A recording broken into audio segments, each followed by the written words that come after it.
শুভ সকাল বন্ধুরা, কেমন আছো তোমরা সবাই? আশা করছি তোমরা যে যেখানেই আছো প্রত্যেকেই খুব ভালো আছো এবং সুস্থ আছো। আমিও বেশ ভালো আছি। এস ফ্যামিলিতে আরও একটি নতুন ঝলমলে ব্লগে তোমাদেরকে অনেক স্বাগত জানাই।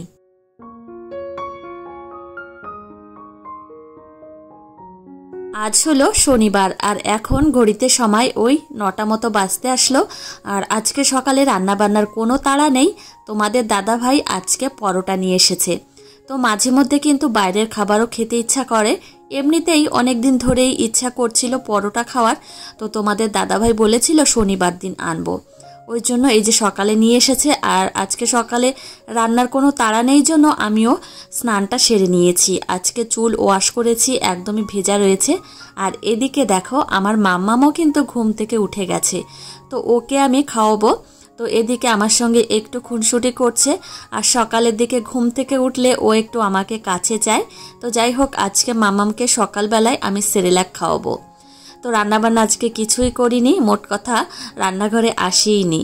তো এদিকে দেখো আমার সঙ্গে লুকোচুরি খেলছে মাম্মাম।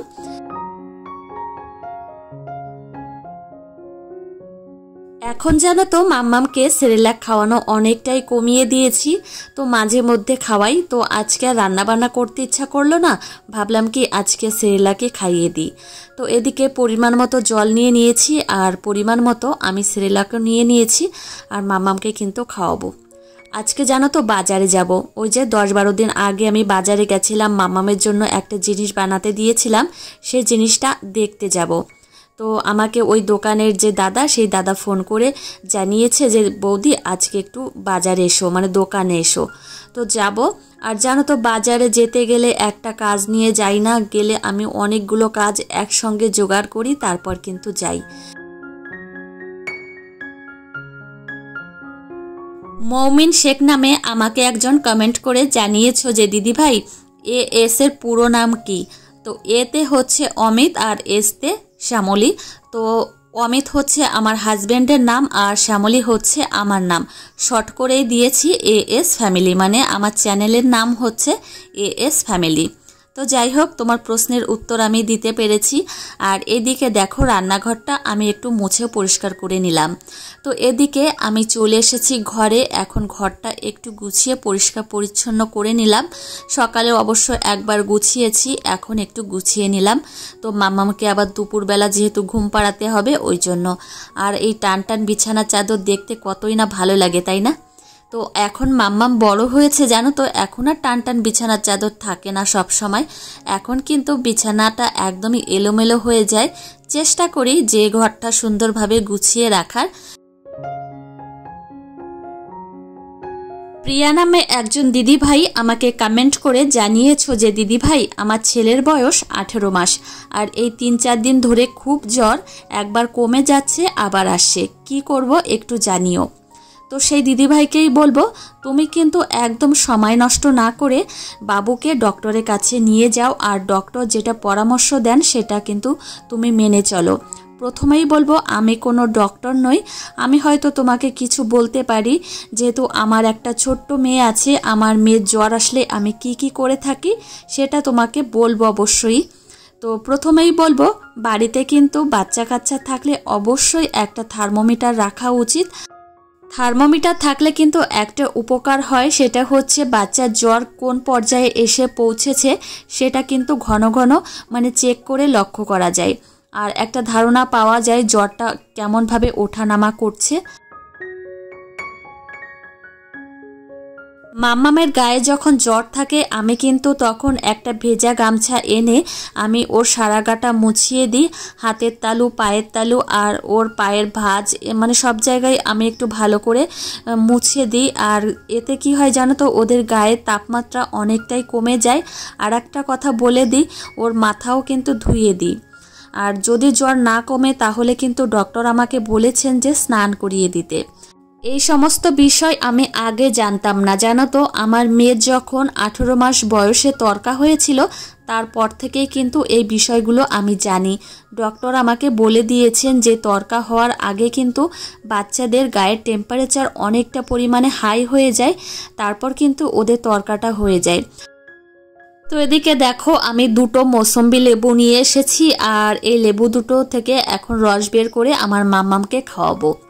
তো আমাকে একজন কমেন্ট করে জানিয়েছিলে যে দিদি ভাই মাম্মামকে এতটা পরিমাণে লেবুর রস খাওয়াও, এতটা লেবুর রস খাওয়ানো একদমই উচিত না। তো দুটো লেবুর রস আমি বের করে দিই, আর অনেকটা কমই হয়, অতটা বেশি পরিমাণে হয় না। আর এই যে দেখো এই গ্লাসটায় আমি ঢালছি, আর গ্লাসটা কিন্তু অনেকটাই ছোট, তোমাদের একটু দেখাই চলো। আর এই যে কাপটা দেখতে পাচ্ছ, এই কাপেই কিন্তু আমি চা খাই। তো একদমই কিন্তু অল্প এই যে লেবুর রস হয়েছে, দেখেছো একটা কাপের অর্ধেকটা লেবুর রস হয়েছে। তো এই যে দেখো গ্লাসটা কিন্তু একদমই ছোট, ক্যামেরায় হয়তো অনেকটা বড় দেখা যায়। আর এখন আমার মামামকে এই লেবুর শরবতটা গিয়ে খাইয়ে দেব। আর একটা কথা বলি, বাচ্চাদের গায়ে জ্বর আসলে কিন্তু ওদের ডিহাইড্রেশন হয়, ওদের কিন্তু একটু ঘন ঘন জল খাওয়ানো উচিত। আর সেই সঙ্গে ওআরএস আর এই যে লেবু জাতীয় শরবত এই সমস্ত খাওয়ানো কিন্তু উচিত, আমার ডক্টর কিন্তু আমাকে বলে দিয়েছিলেন। তো এদিকে আমি চা নিয়ে আবার চলে এসেছি, মাম্মামকে লেবুর রসটা খাওয়ানো হয়নি, গিয়ে আবার খাওয়াবো। আগে ছটপট করে চাটাই যে দিতে আসলাম। আর দেখেছো আমার বেডরুম কিন্তু একদমই কমপ্লিট হয়ে গেছে, সামান্য একটু বাকি আছে। আর এদিকে দেখো এই ওয়ার্ড্রপের হ্যান্ডেলটা কিন্তু একটু উপর নিচ করে লাগিয়েছি, দেখতে কিন্তু বেশ ভালোই লাগছে। এদিকে দেখো মাম্মামকে এখন আমি লেবুর রস খাওয়াতে এসেছি। মাম্মাম এত পরিমাণে ছোটাছুটি করছে, মোট কথা ও খাবে না এখন, কিন্তু আমি কি ছেড়ে দেওয়ার পাত্রী, আমিও কিন্তু মাম্মামকে খাইয়ে ছাড়বো। এখন ঘড়িতে সময় সকাল 11টা। মাম্মামকে এই যে লেবুর রসটা খাইয়ে দিয়ে আবার আমি ওকে আধ ঘন্টা পরে আমি ডিম খাওয়াবো। তো আমি আবার যাব একটু বাজারে, ওই জন্যই কিন্তু এই ঘরের কাজগুলো একটু তাড়াতাড়ি আর কি করছি। তো আজকে না গেলে আর হবে না জানো তো। তো একটা টাইম টেবিল তো থাকে, আর মনের একটা মানে স্থিরতা থাকে যে আজকে যাব, কাজগুলো গুছিয়েছি। তো এই হচ্ছে ব্যাপার। আমাকে একজন কমেন্ট করে জানিয়েছো যে দিদি ভাই মাম্মামকে এখনো পর্যন্ত কি তুমি কৃমির ওষুধ খাইয়েছো? না গো, মাম্মামকে এখনো পর্যন্ত আমি কৃমির ওষুধ খাওয়াইনি। যাই হোক, তোমার প্রশ্নের উত্তর আমি দিয়ে দিয়েছি। আর এদিকে ডিমটা এখন আমি খোসা ছাড়িয়ে নিয়েছি, আর হাত দিয়ে এইভাবে মেখে নিচ্ছি।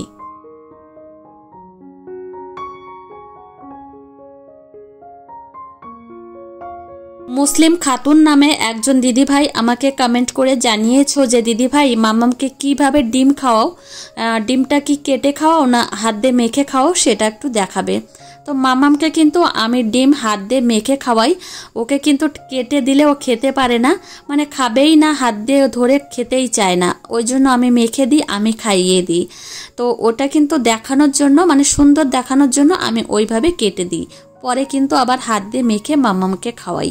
তো এদিকে দেখো মাম্মামকে কিন্তু আমার স্নান করানো হয়ে গেল, আর এই যে এখন রেডি করাচ্ছি, ওকে ঘুম পাড়িয়ে রেখে আমি আবার যাব বাজারে। তো অনেকটাই তাড়া রয়েছে জানো তো, আর আমাদের বাজারটা যেহেতু আমাদের বাড়ির কাছেই, ওই জন্য বেশি একটা সময় লাগবে না। তো মাম্মামকে ঘুম পাড়িয়ে রেখে আমি বাজারে ঘুরে আসব। আর শাশুড়িমা অবশ্য বারণ করছিল যে আজকে দুপুরে যেতে হবে না, তুমি সন্ধ্যা নাগাদ যেও, মাম্মাম থাকবে আমার কাছে, মানে ওর ঠাম্মির কাছে থাকবে।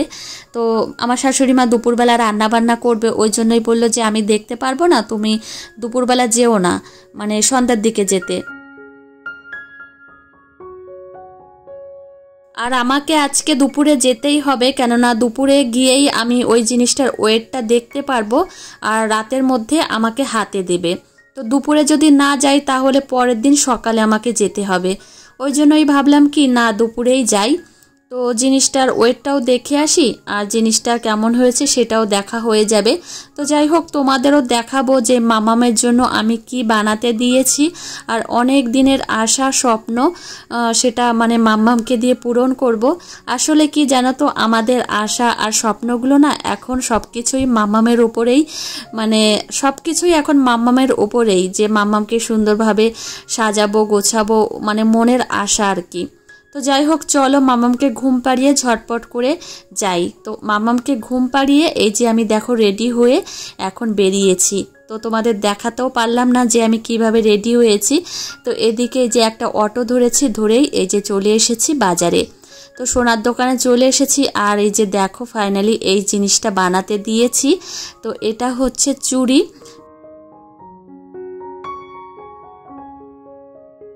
অনেক দিন ধরেই ইচ্ছা ছিল মামামকে এই জিনিসটা বানিয়ে দেব, কিন্তু ইচ্ছা থাকলেই যে উপায় হবে এমনটা কোনো কথা নেই। তো টাকা পয়সার কিন্তু অনেকটাই ব্যাপার। মাম্মামকে জন্মদিনে এই সোনার জিনিসটাই দেব। আর এটা কিন্তু একদম সলিড বালা। আর এই যে ছিদ্রগুলো দেখতে পাচ্ছ, তোমরা কি দেখতে পাচ্ছ কিনা জানি না, এই ছিদ্রগুলোর মধ্যে দিয়েই কিন্তু গালা ভরবে। আর এর মধ্যে কিন্তু কোনো রকম তামা বা ব্রোঞ্জ কিছুই নেই, এটা পুরোই মানে সলিড সোনা। দোকানে দাদাকে বলেছিলাম যে এই চুড়িগুলো কি এরকমই ডিজাইনের হয়, তো দাদা বলল দেখো বাচ্চাদের চুড়ি তো এরকম ডিজাইনেরই পরাতে হয়, আর ওদের অত নকশা চুড়ি না পরানোই ভালো। আর এই চুড়িটা হয়তো 2 বছর পরাবো বেশি জোর হলে, তারপর কিন্তু অন্য একটা জিনিস বানিয়ে দেবো। তো এদিকে এই আয়স্তটা দেখছিলাম, এই দাদা দেখাচ্ছিল যে বৌদি তুমি এরকম একটা বানাও। আর আয়স্তটা কিন্তু খুবই সুন্দর, ওয়েটটাও কিন্তু অনেকটা, এটা 10 গ্রাম ওয়েট, একদম কিন্তু সলিড সোনা। তো দেখে বেশ ভালো লাগছিল। কবে কি বানাতে পারবো জানি না, তবে ইচ্ছা আছে যে একটা আয়স্ত বানাবো। আমার আয়স্ত ছিল, সেটা ভেঙে অবশ্য একটা জিনিস বানিয়েছিলাম।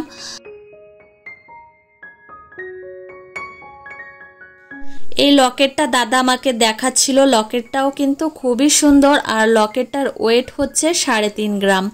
তো আমাকে দেখাচ্ছিল দাদা, মানে যে জিনিসগুলো অর্ডারে ছিল বানানো সেগুলো আমাকে একটু দেখাচ্ছিল। আর এই চেনটা কিন্তু খুবই সুন্দর চেন, আর চেনটা হচ্ছে কমল চেন, আর এর ওয়েট হচ্ছে 7.5 গ্রাম।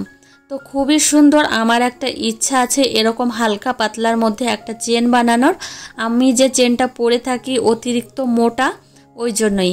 তো এদিকে দেখো চেনটা খুবই ভালো লাগছে। আর এই মালাটা আমি নিয়ে এসেছি, এটা হচ্ছে আমার একটা মুক্তোর মালা। মাম্মামকে সরস্বতী পুজোর দিন পরিয়েছিলাম, তো মাম্মাম না দাঁত দিয়ে কেটে দিয়েছে, তো এই মালাটা আবার গাঁথতে দিয়েছি। তো যাই হোক, এদিকে জিনিসগুলো এখন এখানে থাকবে, আমি বাড়িতে নিয়ে যাব না, যেহেতু এর মধ্যে আবার গালা ভরবে। আর ওয়েটটাও আমি দেখে গেলাম। তো এখন আমার কিছু কাজবাজ আছে, মানে বাজারে তো একটা কাজ নিয়ে আসি না, বাজারে হাজারো কাজ নিয়ে আসি। সেই কাজগুলো একের পর এক করব, তারপর কিন্তু বাড়িতে যাব। মোট কথা 1 ঘন্টার মধ্যেই কাজগুলো কমপ্লিট করে তারপরেই বেরোবো। তো এদিকে আমার সোনার দোকানের কাজ হয়ে গেছে, হয়নি আর একটা জিনিস বানাতে দেব, সেটার আজকে হলো না, এসেই ভুলে গেছি। মানে পরে একদিন আসবো ভাবছি সময় করে, সেদিন এসে আবার বানাতে দিয়ে যাব। অবশ্য মাম্মামের জন্মদিনের আগেই আসব। আর এদিকে চলে এসেছি এখন জামা কাপড়ের দোকানে, মাম্মামের জন্য 2টো জামা নেব। আমাদের নহাটা বাজারে যত জামা কাপড়ের দোকান আছে তার মধ্যে এই দোকানটাতেই আমি আসি, কেননা এই দোকানের জামা কাপড়গুলো আমার খুব ভালো লাগে। আর মাম্মামের ড্রেসগুলো এই দোকানে মানে খুবই সুন্দর পাওয়া যায়। তো যাই হোক, এখান থেকে একটা হট প্যান্ট টাইপের একটা ড্রেস নেব। তো মামামের কিন্তু 2-1টা ড্রেস কেনার দরকার, কেননা মামামের ড্রেস নেই। তো যাই হোক, মামামের জন্মদিনের সময় আবার কেনাকাটা করব। আর সেই কেনাকাটা অবশ্যই বোনের বাড়িতে গিয়ে করব, কেননা ওদের ওইখানে আবার ভালো ভালো জিনিস পাওয়া যায়। তো যাই হোক, মাম্মামের জন্য এখান থেকে 2টো জামা নিয়েছি। আর এই যে চলে এসেছি ব্লাউজের দোকানে, এখান থেকে আমার শাশুড়িমার জন্য 2টো ব্লাউজ নেব।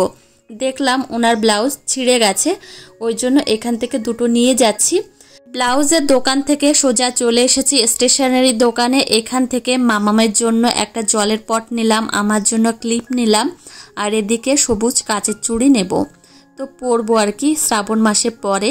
তো দেখতে কি দারুণ লাগছে তাই না, আমাকেই এই যে প্রথম খুলে দিচ্ছে। যাই হোক, বাজার থেকে তড়িঘড়ি করে বাড়িতে এসেছি, এখন মামামের জন্য আবার রান্না করছি।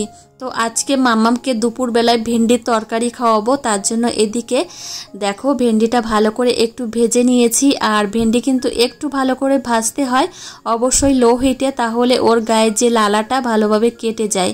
তো আজকে কই মাছ দিয়েই কিন্তু তরকারিটা করলাম। তো এদিকে তরকারি রান্না করা হয়ে গেছে, আর মামামকেও কিন্তু দুপুরের খাবারটা খাওয়াবো। দেখো বাজারে কিন্তু গেছি, কিন্তু এখনো অনেক কাজ বাকি আছে যেগুলো আমি করতে পারিনি। তাড়াহুড়ো করে গেছি, আবার তাড়াহুড়ো করে এই যে বাড়িতে আসলাম। রান্নাটা কমপ্লিট হয়ে গেল। এদিকে আমার শ্বশুর মশাইকেও কিন্তু দুপুরের খাবারটা এই যে দিয়ে দিয়েছি। তো যাই হোক বন্ধুরা, আজকের ব্লগটি এখানেই শেষ করছি। তোমাদের কেমন লেগেছে অবশ্যই জানিও, ভালো লাগলে কিন্তু একটা লাইক কমেন্ট করতে ভুলো না। তোমরা একটা লাইক একটা কমেন্ট করলে কিন্তু পরবর্তী ভিডিও করতে অনেকটাই উৎসাহ পাই। তো যাই হোক বন্ধুরা, আজকের ব্লগটি এখানেই শেষ করছি, আর দেখা হবে তোমাদের সঙ্গে পরের ব্লগে। টাটা।